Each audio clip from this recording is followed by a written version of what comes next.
Hello friends, welcome to my channel traveller Tumpa. আশা করি সবাই ভালো আছো। আজ আমরা চলেছি একটা উইকেন্ড ট্রিপে। এটা একটা ডে ট্রিপ।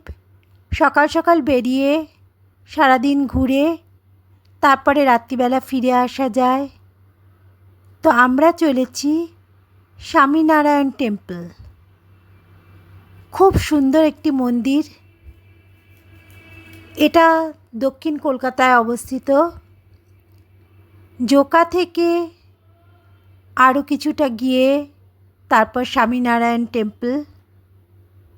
আমরা যেহেতু নর্থ কলকাতা সুবারবনে থাকি, তাই আমরা সেখান থেকে একটা গাড়ি করে বিটি রোডে এসে তারপর এই সেন্ট্রাল অ্যাভিনিউ ধরে তারপর এক এক করে করে মেট্রো স্টেশনগুলো কভার করতে করতে মাঝেরহাট হয়ে জোকা হয়ে তারপরে আমরা যাব স্বামীনারায়ণ টেম্পল দেখতে। যদি ট্রেনে বা বাসে করে আসো সেক্ষেত্রে মাঝেরহাট স্টেশন থেকে বাস পেয়ে যাবে জোকা হয়ে স্বামীনারায়ণ টেম্পলে যাওয়ার। তো আমরা পৌঁছে গেছি ফ্রেন্ডস। এটা হচ্ছে মন্দিরের এন্ট্রান্স দরজা। বেশ কিছুক্ষণের জার্নি ছিল, কারণ মন্দিরটা এক্সট্রিম সাউথে আর আমরা এসেছি নর্থ থেকে। অপূর্ব সুন্দর এই মন্দির। কলকাতার অন্যতম সুন্দর মন্দিরগুলোর মধ্যে একটা। সামনের দিকে সবুজ ঘাসে মোড়া লন, ভীষণ সুন্দর। মনে হয় যেন সবুজ রঙের কার্পেট পেতে রেখেছে, কিন্তু এটা অরিজিনাল ঘাসের লন। আর তারপরে স্টার্ট হয়ে যাচ্ছে মন্দির, যার কারুকার্য অপূর্ব। মেইন টেম্পলটা দূর থেকে দেখা যাচ্ছে।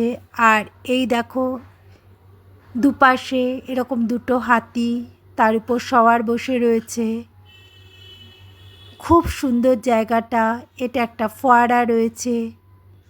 এখানে অনেকগুলোই এরকম ফোয়ারা রয়েছে। সামনে ঢুকতেই এরকম কারুকার্য করা, এখানে অনেক লোক বসেও আছে। তারপরে স্টার্ট হচ্ছে সুন্দর বাগান। দেখো কি সুন্দর কেয়ারি করা রয়েছে বাহারি গাছ দিয়ে, আর তার মাঝে মাঝে রয়েছে ফুল। অপূর্ব সুন্দর এই মন্দির। দূর থেকে মেইন মন্দিরটা দেখা যাচ্ছে, আর এদিকে আমরা কারুকার্যগুলো দেখতে দেখতে চলেছি। সাথে সাথে রয়েছে বেশ খানিকটা করে লন এরিয়া, আর তার মাঝখানে রয়েছে ফুল। তারপর কিছুটা আসার পর একটা করে জলাশয়, দুই দিকেই দুটো জলাশয়, ফোয়ারা রয়েছে।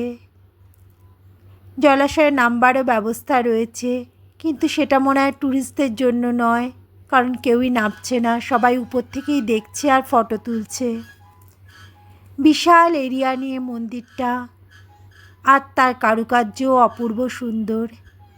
এখানে মাঝখানে একটা ফোয়ারা মতো রয়েছে। আর এই যে দেখছো, এটা হলো মেইন টেম্পল। এখান থেকে অনেকটা সিঁড়ি দিয়ে উঠে মেইন টেম্পল। এরপরে মন্দিরের ভিতরে আর ক্যামেরা অ্যালাউ নয়। আমরা এখানে দাঁড়িয়েই ছবি তুললাম, আর ওই গেটটা দিয়ে আমরা এলাম। দেখছো কি বিশাল এরিয়া জুড়ে মন্দিরটা। চারিদিকে বাগান, কারুকার্য করা ছাতার মতো অংশ রয়েছে, আর সামনের দিকে বিশাল মন্দির। এখান থেকে সিঁড়ি উঠে গেছে অনেকটা উঁচুতে মন্দির পর্যন্ত। দুপাশে দুটো ফোয়ারার ব্যবস্থা রয়েছে। এই মন্দির খুবই জাগ্রত আর অপূর্ব এর কারুকার্য। আমরা খুব নাম শুনেছিলাম, তাই আজকে ডে ট্রিপে এসেছি। আর নিচটাতেও মার্বেল দিয়ে কারুকার্য করা, আর এখানে একটা গেট রয়েছে, ছোট গেট, আর সিকিউরিটি গার্ড রয়েছে। এই এরিয়ার পরে আর ক্যামেরা অ্যালাউ নয়। এটা হচ্ছে মন্দিরের মেইন জায়গাটা, যেখানে ঠাকুর রয়েছে। আমি একটুখানি 1 মিনিটের জন্য ক্যামেরা অন করে একটু ক্লিপিং নিয়ে নিয়েছি, তাও বাইরে থেকে। এটা মন্দিরের ভিতরে ক্যামেরা অ্যালাউ নয়, বাইরে থেকে আমি ওই ক্লিপিংটা নিয়েছিলাম। আর এটা দেখো, এখন আমরা মন্দির থেকে বেরিয়ে এসেছি ঠাকুর দর্শন করে।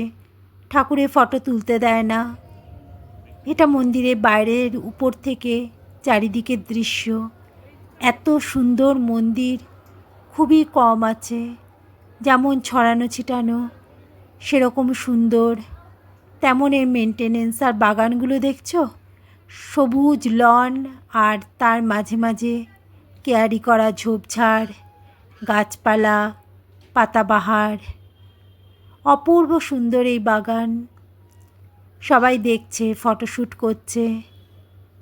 বেশ অনেকটা সময় নিয়ে আসলে সারাটা দিন এখানে খুব সুন্দর কাটানো যায়। মন্দিরের ভিতরটাও খুব সুন্দর, বসে থাকা যায়। মূর্তিও খুব সুন্দর। আর এটা হচ্ছে মন্দিরের উপরটা। তোমরা বাইরে থেকে নিতে পারো মন্দিরের যতটা অংশ দেখা যাচ্ছে, কিন্তু ভিতর থেকে নিতে পারবে না। আর এটা হচ্ছে আমরা নিচে এসে এই অংশটায় ঢুকলাম। সব জায়গাতেই ফটো স্ট্রিক্টলি প্রহিবিটেড। তার মধ্যে যতটা জায়গার ছবি তোলা যায় ততটাই তোমাদের সাথে শেয়ার করলাম। ভীষণই সুন্দর লাগবে একদিনের ছুটিতে এই স্বামীনারায়ণ টেম্পলে আসলে। তোমরা মেট্রো করেও আসতে পারো।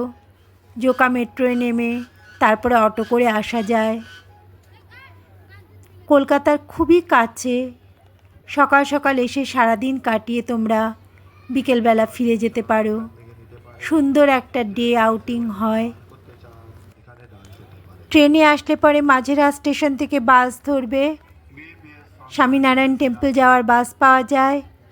আর মেট্রোয় আসলে পরে তখন জোকায় নেমে যাবে। জোকার দিকে আসা বাসগুলো সবই স্বামীনারায়ণ টেম্পলে আসে।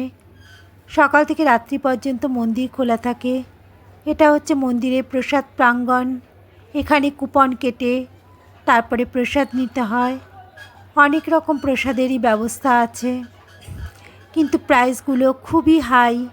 প্রাইস দিয়ে দিয়ে জিনিসের নাম লিখে দিয়েছে পরপর। আগে কুপন কাটতে হবে, তারপর সেই কুপন দেখিয়ে তারপরে সেই জিনিসটা নিতে হবে। প্রাইস এত হাই বলেই বোধহয় রেস্টুরেন্টটা পুরোটাই ফাঁকা। দেখো কত রকমের জিনিস রয়েছে, অনেক কিছুই রয়েছে। তো আমরা একটা নিয়েছি ভোগের থালা, প্রসাদের ভোগ, আর একটা নিয়েছি আইসক্রিম।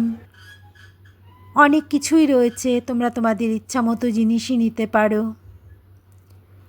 মোটামুটি রেস্টুরেন্টটা ফাঁকাই থাকে, কারণ জিনিসের দাম এত হাই বলে লোকে টুকটাক চা কফি খেয়ে নেয়। অনেকে আবার লাঞ্চ না করে আসলে পরে এখানে লাঞ্চও করে। তো সারাটা দিন সময় কাটাবার পক্ষে একটা খুব সুন্দর জায়গা হচ্ছে এই স্বামীনারায়ণ টেম্পল। খুবই ভাল লাগবে একদিনের ছুটিতে আসলে। এবার আমাদের ফেরার পালা। আমরা রওনা দিয়ে দিয়েছি। আবার সেই মাঝেরহাট হয়ে আমাদের ফিরতে হবে উত্তর কলকাতায়। সারাটা দিন খুব ভালো কাটলো এখানে। কলকাতার খুব কাছে এত সুন্দর একটা জায়গা, খুব কম খরচে, যে সত্যি ভাবাই যায় না। তোমরা একদিন অবশ্যই টাইম করে এই মন্দিরটা দেখতে আসবে। আমরা যেদিন এসেছি সেদিন একটু হালকা বৃষ্টি বৃষ্টি ছিল। যদি ভিডিও ভালো লাগে তবে অবশ্যই একটা লাইক করো।